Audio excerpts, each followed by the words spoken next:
स्वागत है आप सभी का एक न्यू वीडियो पर। देखिए, अगर आप भी इस बार के एमपी बोर्ड के न्यू सेशन में एंटर किए हो एंड 2025 के बोर्ड एग्जामिनेशन की तैयारी कर रहे हो, तो इस बार एमपी बोर्ड ने इस सेशन में काफ़ी बड़ा चेंज किया है, जो कि आपको पता होना ही चाहिए। यानी कि आपको स्टार्टिंग से ही पता होना चाहिए, जिससे कि आप अपनी तैयारी बोर्ड एग्जामिनेशन की उसी के अकॉर्डिंग करो। अगर आपको ये सारी चीज़ें नहीं पता होंगी, तो काफ़ी बड़ा नुकसान आपका हो सकता है। आपका जो रिजल्ट है वो भी अनएक्सपेक्टेड आ सकता है, क्योंकि आपका सेशन स्टार्ट हो गया है, एमपी बोर्ड की तरफ से भी स्टार्ट कर दिया गया है। आपका नया सिलेबस भी आ गया है, आपका नया ब्लूप्रिंट भी आ गया है। काफ़ी सारी चीज़ें आ रही हैं, प्रवेश नीति भी आ गई है, सारी चीज़ों के ऊपर मैंने वीडियोज़ कवर करी हैं। अगर आपने नहीं देखी हैं तो डिस्क्रिप्शन में दे दूँगा सारी वीडियो, आप चेक कर सकते हैं। अभी से आप कनेक्ट हो जाइए, जिससे कि पूरा सेशन की जो भी अपडेट्स आएँगी, जो भी चेंजेस होंगे, वो सब मैं आपको टाइम पर बताता रहूँगा। इस वीडियो में मैं आपको एक नोटिस दिखाऊँगा, यानी कि प्रवेश नीति के मैंने आपको बताए थे कि कुछ कंटेंट आए थे, उसमें से एक कंटेंट को अपन और डिस्कस करेंगे, जो कि काफ़ी बच्चे अभी पूछ रहे थे, काफ़ी बच्चे कन्फ्यूज़ भी हो रहे थे। वही सारी इन्फॉर्मेशन आपको आगे देता हूँ, वीडियो में अंत तक बने रहिए। नए हैं तो सब्सक्राइब के साथ-साथ नोटिफ़िकेशन आइकन ज़रूर से ऑन करके रखिएगा।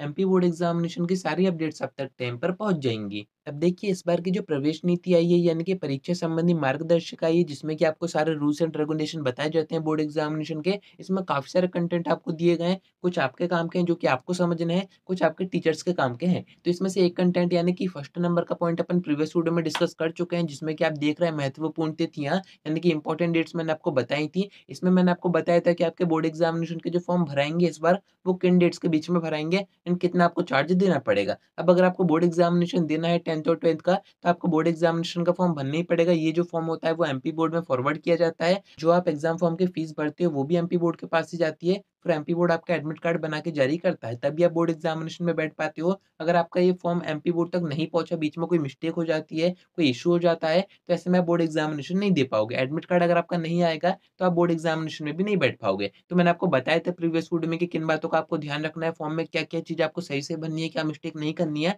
आप वीडियो देख सकते हैं। इस वीडियो में अपन नेक्स्ट कंटेंट की बात करेंगे, जो कि आप देख रहे हैं यहाँ पर बेस्ट ऑफ 5 आपको बताया जा रहा है। इस सेशन में काफ़ी ज़्यादा कन्फ्यूजन बच्चों को हो रहा है कि बेस्ट ऑफ 5 रहेगी या फिर नहीं रहेगी, क्योंकि अभी तक जो भी अपडेट्स आई हैं, वो सब न्यूज़पेपर में आई हैं। अभी तक इसका कोई भी कन्फर्मेशन नहीं आ रहा था। पर मैंने आपसे क्या कहा, ये जो बुक आई है इसका नाम ही है परीक्षा संबंधी मार्गदर्शिका, यानी कि इसमें आपको परीक्षा के जितने भी नियम होते हैं वो सारे बताए जाते हैं। यहाँ पर आप देख रहे हैं 12th नंबर का जो पॉइंट है, उसमें आपको बेस्ट ऑफ 5 स्कीम के बारे में बताया जा रहा है। इस पीडीएफ में अगर आप आगे जाएँगे, इसके पेज नंबर पर आएँगे, तो यहाँ पर आपको साफ-साफ ये चीज़ दिखाई जाएगी कि इस बार बेस्ट ऑफ 5 स्कीम का कैसा क्या सीन है। तो देखिए, मैं आपको यहाँ पर थोड़ा-सा ज़ूम करके बता देता हूँ। यहाँ पर आपको साफ-साफ एंड शुद्ध हिंदी में बताया जा रहा है कि बेस्ट ऑफ 5 स्कीम समाप्त कर दी गई है, यानी कि बेस्ट ऑफ 5 स्कीम अब एक्टिव नहीं रहेगी। अगर आप ये भरोसे में बैठे हैं कि 10th में अगर आप हैं, आप कोई भी एक सब्जेक्ट छोड़ देंगे, आपका जो रिजल्ट बनेगा बोर्ड एग्जामिनेशन का वो किन्हीं भी 5 सब्जेक्ट से बनेगा, तो आपसे ऐसा कुछ भी नहीं होगा। आप चाहे 9th में हो या फिर 10th में हो, बेस्ट ऑफ 5 स्कीम का बेनिफिट आपको आपसे नहीं दिया जाएगा। यानी कि आपसे आपको 6 सब्जेक्ट पर ही कमांड करनी पड़ेगी।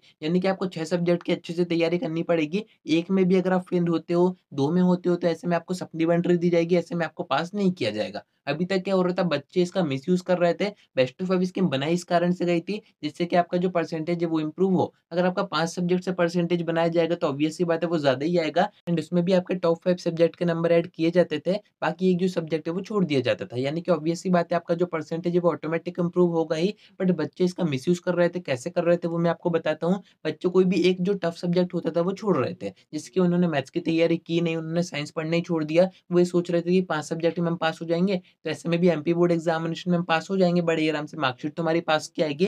बट अब से ऐसा कुछ भी नहीं होगा, आपको पूरे 6 सब्जेक्ट पर ही ध्यान देना पड़ेगा। अब वो चाहे मैथ्स हो, साइंस हो, आपसे बनती हो, नहीं बनती हो, वो मैटर नहीं करता है। अगर आप उसमें पासिंग मार्क्स अचीव नहीं करते हो, तो ऐसे में आपको फेल ही किया जाएगा, आपसे आपको पास नहीं किया जाएगा। तो ये मैंने आपको अभी से सेशन के स्टार्टिंग से बता दिया है कि बेस्ट ऑफ 5 स्कीम इस सेशन से परमानेंट बंद हो गई है। तो आपको इस कन्फ्यूजन में नहीं रहना है। पूरे सेशन में आपको यही सोच के पढ़ाई करनी है कि अब से आपको 6 सब्जेक्ट में पास होना है। आपको कोई भी मौका नहीं दिया जाएगा, अब आपको डायरेक्ट सप्लीमेंट्री दी जाएगी या फिर आपको डायरेक्ट फेल किया जाएगा। तो उम्मीद है कि आपको ये बात समझ में आ गई होगी। बाकी आगे जो भी और चेंजेस होंगे, जो भी अपडेट्स आएँगी, जो भी इन्फॉर्मेशन आएगी, वो सब मैं आपको यहाँ पर बताऊँगा ही। साथ में आपको बोर्ड एग्जामिनेशन की तैयारी स्टार्टिंग से कैसे करनी चाहिए, किन चीज़ों पर आपको अभी से ध्यान देना चाहिए, उसके ऊपर भी वीडियोज़ कवर करूँगा, पूरे गाइडेंस आपको दूँगा, पूरी स्ट्रैटेजी बताऊँगा। तो वीडियो को अपने दोस्तों में ज़रूर से शेयर कर दीजिएगा, जिनको अभी भी ये कन्फ्यूजन है कि बेस्ट ऑफ 5 स्कीम के भरोसे वो पास हो जाएँगे, तो ऐसा कुछ भी नहीं होगा। वीडियो को शेयर ज़रूर से कर दीजिएगा मैक्सिमम दोस्तों में। आज की वीडियो में इतना ही। कोई डाउट आता है कमेंट करके पूछ सकते हैं या फिर आप मुझसे इंस्टा पर डीएम करके बात भी कर सकते हैं।